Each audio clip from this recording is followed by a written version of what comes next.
Restons avec les acteurs du département ministériel donc en charge de l'économie et des finances. Depuis hier 13 décembre, les activités en vue de dresser le bilan de l'année réunissent les responsables commis à cette tâche.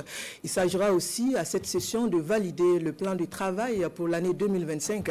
Déjà, le département fait état d'une bonne année 2024 avec plus de 2400 milliards de francs CFA de mobilisés à la date du 30 novembre 2024 sur 2900 attendu. La session se tient sur le thème de la régulation des dysfonctionnements dans l'administration.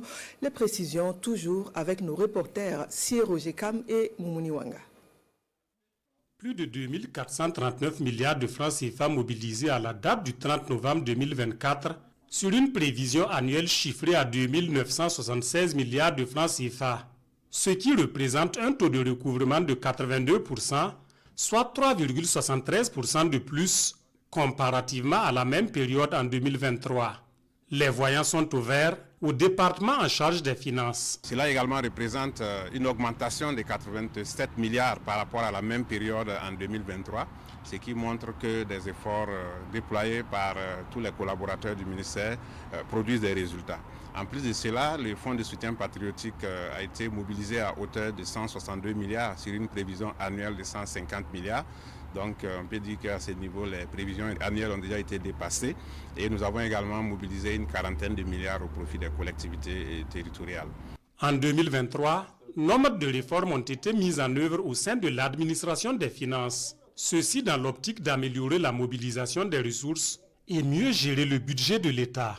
Parmi ces réformes, nous pouvons citer la création de la Banque des dépôts du Trésor qui a été lancée par son Excellence, Monsieur le Président du FASO. Nous avons également procédé à la création avec le secteur de l'assurance d'une société de réassurance et pour laquelle nous avons eu l'agrément hier. Donc la société de réassurance sera opérationnelle dès le mois de janvier.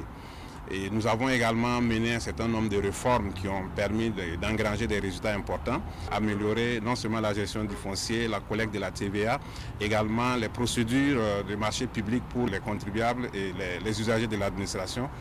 Cette session se tient sur le thème « Régulation des dysfonctionnements dans l'administration, mécanismes et enjeux pour le ministère de l'économie et des finances ».